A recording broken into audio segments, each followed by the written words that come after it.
When Sophie Cunningham joined the Indiana Fever, the world thought they understood the story. Protect Caitlin Clark. Be the muscle. Take on the challenge. Simple, clear, predictable. They were wrong, because this wasn't a random trade. This wasn't a front office assignment.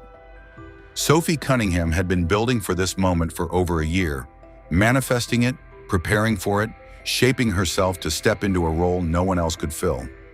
The truth about why she became Clark's protector doesn't start on a basketball court.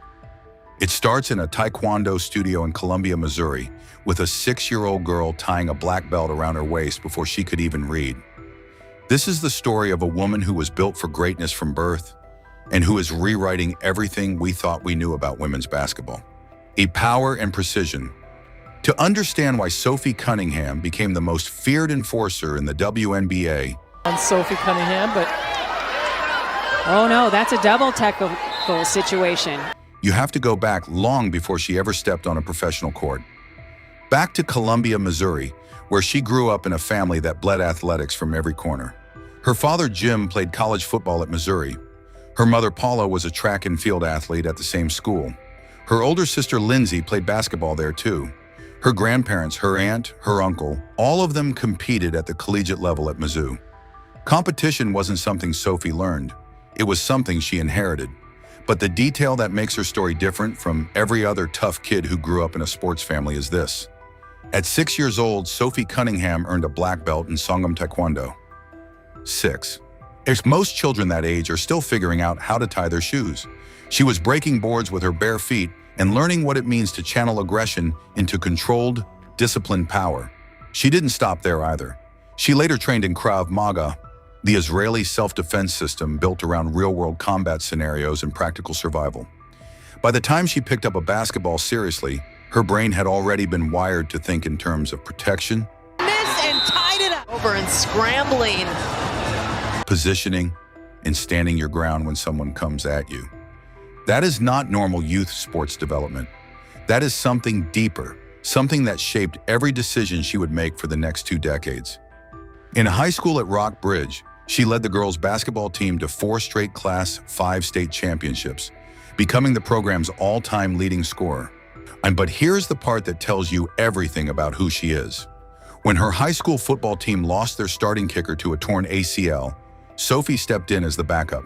She went out there and kicked extra points, successfully splitting the uprights, and then showed up to homecoming that same season and was crowned homecoming queen while still wearing her football uniform. Kindergarten teachers had once complained to her parents that she was too aggressive on the soccer field, too rough with the other kids, too intense. Her parents didn't see a problem. They saw exactly what she would become. When she arrived at the University of Missouri, she didn't just play well, she rewrote the entire record book. In 129 career starts, she averaged 17.0 points, 5.4 rebounds, and 3.0 assists per game. You know, sometimes you gotta laugh to keep from crying.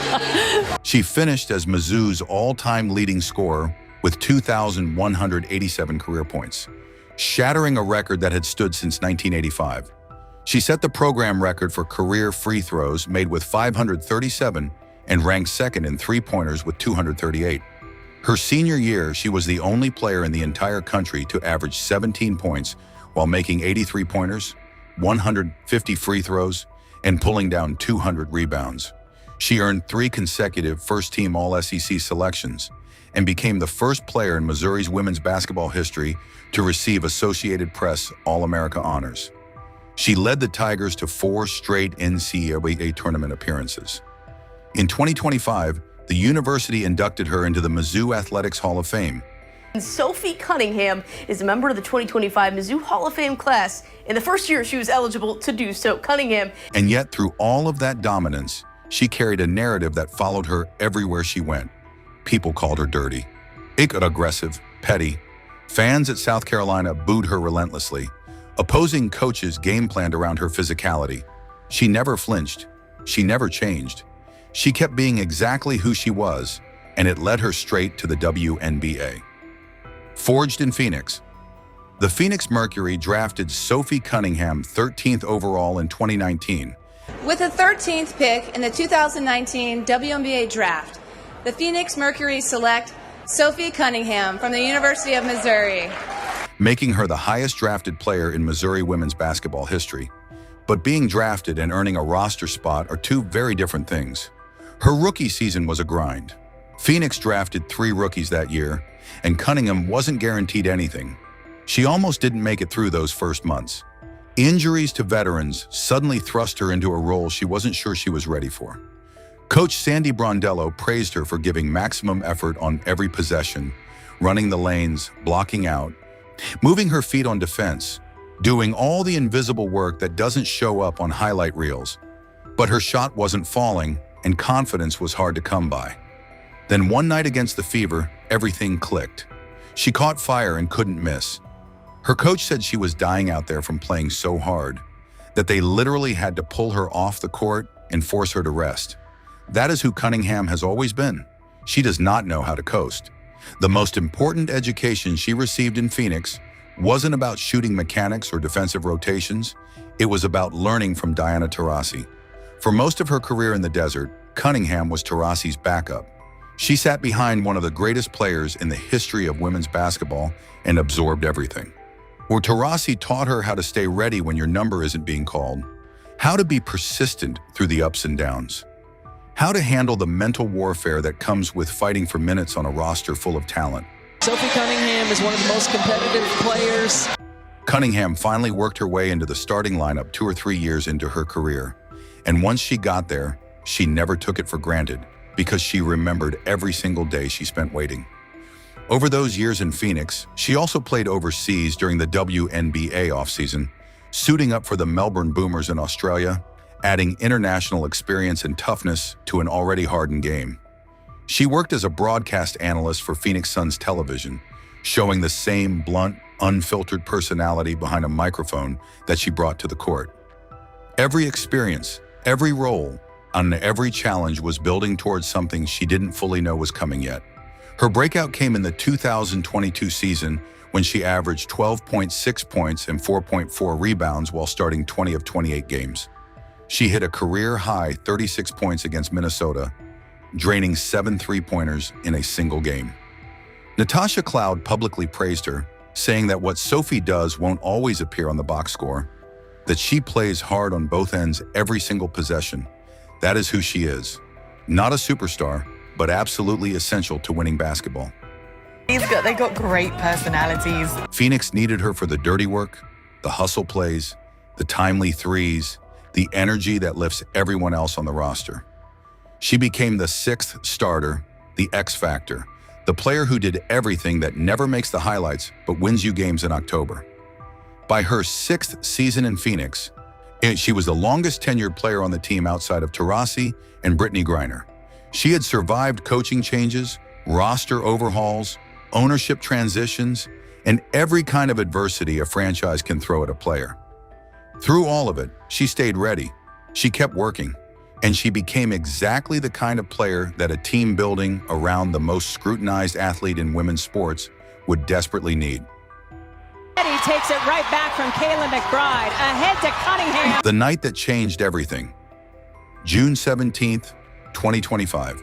Connecticut Sun at Indiana Fever, Gainbridge Fieldhouse in Indianapolis.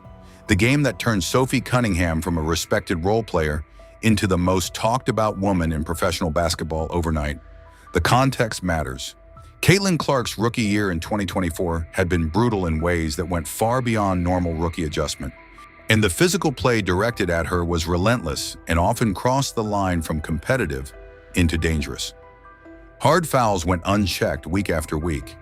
Dangerous closeouts on three-pointers left her sprawled on the hardwood repeatedly. The refs kept looking the other way. Coach Christy Sides was reportedly sending video clips to the WNBA league offices on a regular basis, asking them to do something. Nothing changed. Clark was fouled at a rate that placed her among the most targeted players in the entire league, and the protection she needed simply wasn't there. Indiana's front office saw the problem and went out and got the solution. Fever GM Amber Cox had been clear about their intentions from the moment the trade was announced in February, in saying Sophie is a player they had targeted for a while and that she was a perfect fit for the style they wanted to play. a fierce competitor who works incredibly hard on both ends and is one of the best shooters in the league. On June 17th, all of that preparation collided with a single moment. In the third quarter, Sun guard J.C. Sheldon poked Clark directly in the eye. It was aggressive, physical, and the kind of play that had been happening to Clark all season without consequence. Cunningham watched it happen. She stored that energy for an entire quarter. And then in the fourth, during what was already an 88-71 fever blowout win, she grabbed Sheldon and pulled her to the hardwood. Clean, controlled, intentional. 38% from the three-point line. And among players to hit at least 200 threes over that time. The move was unmistakably influenced by 2 decades of martial arts training. She didn't flail. She didn't lose control. She sent a message with precision, and the message was received by every single person watching. The referees ejected her immediately. Flagrant, too foul. And then the internet exploded. Her TikTok followers jumped from 300,000 to over 1.4 million within days. Her Instagram surged by hundreds of thousands. Her jersey sold out across every online retailer within hours. Sports networks replayed the clip on an endless loop. People who had never watched a single WNBA game in their lives suddenly knew exactly who Sophie Cunningham was. A fan created a GoFundMe page to help cover her fines, which she later turned into a joke by creating her own version with a ridiculous $10 million goal. When fans actually started donating, she redirected every dollar to Ronald McDonald House Charities and updated the page to say she would handle her own fines. When she addressed it with the press, she said 5 words that became her entire brand. "I protect my teammates. That is what I do." The fine was roughly $400. The cultural impact was immeasurable. Within weeks, she had gone from a player most casual fans couldn't identify to one of the most recognizable athletes in women's sports. Her jersey, number 8, sold out on every major retailer. She gained nearly 3 million followers combined across Instagram and TikTok. Brands came calling. Adidas signed her. Arby's brought her on board.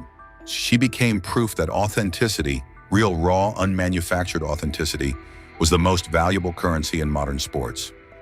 And the most remarkable part was that none of it was calculated. She didn't grab Sheldon because she wanted followers. She did it because someone went after her teammate, and every instinct she had been training since she was 6 years old told her to act. The internet just happened to be watching when she did. Voice for Clark. The Sheldon incident would have been enough to define most players' entire careers. For Cunningham, it was just the opening act, because what she did next went far beyond protecting Clark with her body on the court. She started protecting her with her voice off it, and she did not hold back even slightly. On her podcast, Show Me Something, co-hosted with childhood friend and Summer House reality TV star Wes Wilson, and Cunningham said things out loud that the rest of the league had been whispering behind closed doors for over a year. She admitted that while she was still with the Phoenix Mercury, there were real locker room conversations among players about how to handle Caitlin Clark during her rookie season. Clark way outside. You bet!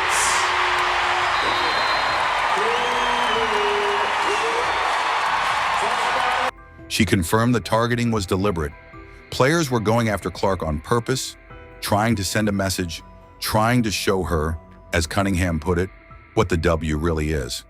She said she understood the concept at a baseline level. That is how rookies get treated in professional sports. But with Clark specifically, it had crossed every reasonable line. And now that she was on Clark's team, watching it from the other side night after night, she could not believe what she was seeing. She said if she thinks it is too much, and then it is probably too much. Those words coming from a 7-year veteran who had literally been in those rooms when those conversations happened, carried a weight that no outside commentator or podcaster could ever match. And she did not stop at calling out the players. She went directly after the commissioner of the entire league. On September 30th, 2025, Minnesota Lynx star and WNBPA Vice President Nafisa Collier delivered a bombshell exit interview. I have amazing teammates. I mean, you guys see who's here. Couldn't do it without them, so all the credit to them. That sent shockwaves through the WNBA. Reading from a prepared statement in front of reporters, Collier revealed that during a private conversation about CBA negotiations earlier that year, Commissioner Kathy Engelbert had allegedly told her that Clark should be grateful she makes $16 million off the court, because without the platform the WNBA gives her, she wouldn't make anything. The moment that clip surfaced online, Cunningham was on it. She fired off 2 Instagram comments on the same day that went instantly viral. The first read, "People only know Kathy because of C," followed by calling Engelbert the most delusional leader our league has seen. The second, in all caps, read, "And it should not ever be about our commissioner in the first place." She then backed it up in a press availability, saying the league is failing the players, that everything Collier said is how everyone in the league feels, and that it is pretty shameful that Engelbert always makes it about herself when it should have nothing to do with her.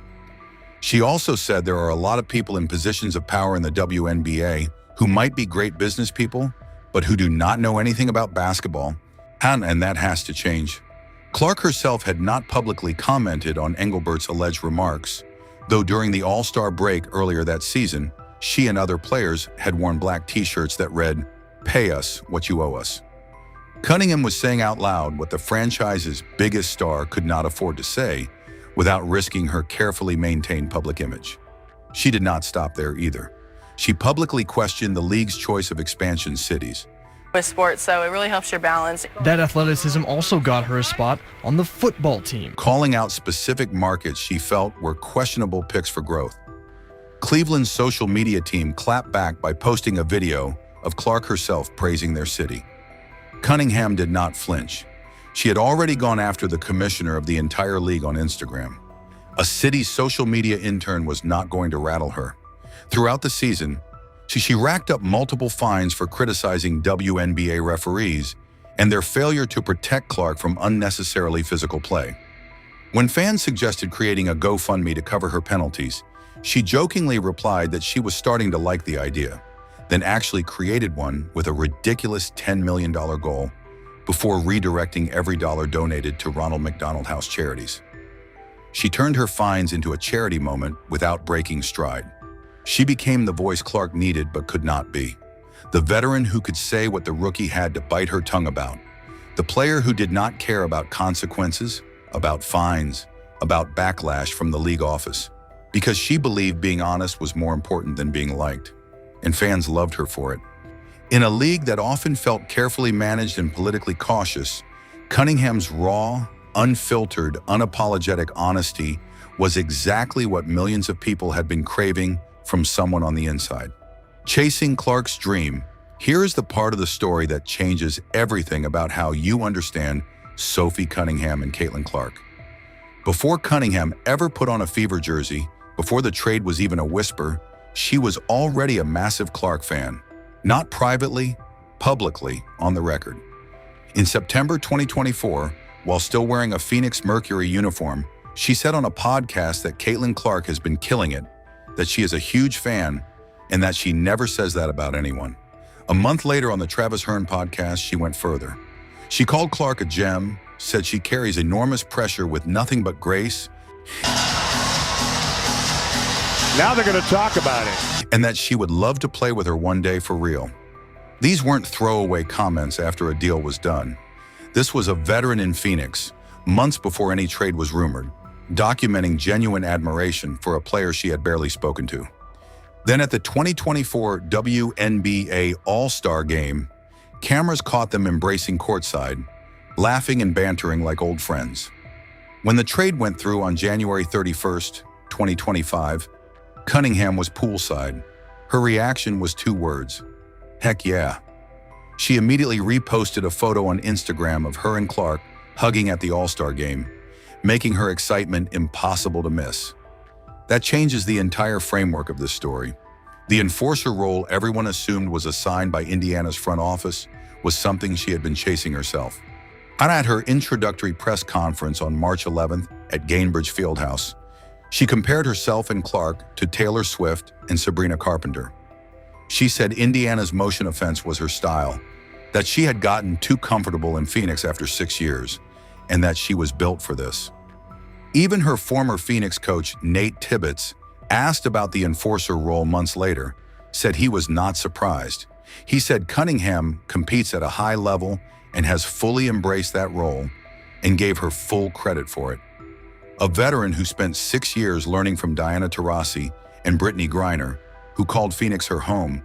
Griner is being held back by numerous players and now trying to throw punches. Saw the chance to play alongside the most electrifying player in women's basketball and jumped without hesitation. Players do not normally leave teams they love to become someone else's protector. Cunningham did, because this was never about the role, it was about the person. And then the cruelest twist imaginable. Both of them went down. The Fever's injury nightmare started on August 7th, when guards Sydney Colson and Ari McDonald both suffered season-ending injuries in the same game against Phoenix, Colson tearing her ACL and McDonald breaking her foot on the same night. 10 days later, on August 17th at Mohegan Sun Arena, Cunningham slid along the baseline for defensive help and collided with Sun guard Bria Hartley. The impact tore the MCL in her right knee. Surgery followed immediately. Season over. She became the third Fever guard ruled out in less than 2 weeks. She had waited over a year for this opportunity, and it was ripped away after just 30 games, only 11 of which she and Clark actually shared the court. Clark went down separately with a groin injury, bone bruise, and quad strain that limited her to 13 games all season. 5 Indiana players were eventually ruled out for the year. The roster got so thin, the team qualified for emergency hardship signings just to field enough bodies. And yet this decimated squad somehow pushed the eventual champion Las Vegas Aces to 5 games in the semifinals and won the Commissioner's Cup along the way, beating defending champion Minnesota in the final. But for Cunningham, watching from the bench in street clothes while the team she fought to join battled without her had to be agonizing. When she addressed it on her Show Me Something podcast 2 days later, she did not wallow. She said, if you are going to hurt your knee, that is the best possible outcome. And that a couple more inches to the left would have torn a whole bunch more. Even in her worst moment, she found gratitude. By Thanksgiving, she was ahead of schedule on her rehab, sprinting in straight lines and backpedaling when doctors had not expected her to reach that point for weeks. She even went viral during recovery, posting a TikTok of herself dancing in a bikini and a knee brace that racked up millions of views. Even injured, even sidelined, even without a contract, Sophie Cunningham refused to disappear. Sophie Cunningham has carved her path, built her legacy, and stood unflinching in the eye of the storm. She's proven herself on the court, off the court, and in every space the world has watched or hasn't. And now, with the WNBA season looming, $2 million opportunities and a championship in reach, the question is no longer if she belongs, but where she will choose to stand. When the lights come up, when the first whistle blows, and when the season decides its champions, will the woman who has rewritten the rules for herself and everyone around her finally step back into the place where it all began? Or will she chart an entirely new path that no one saw coming?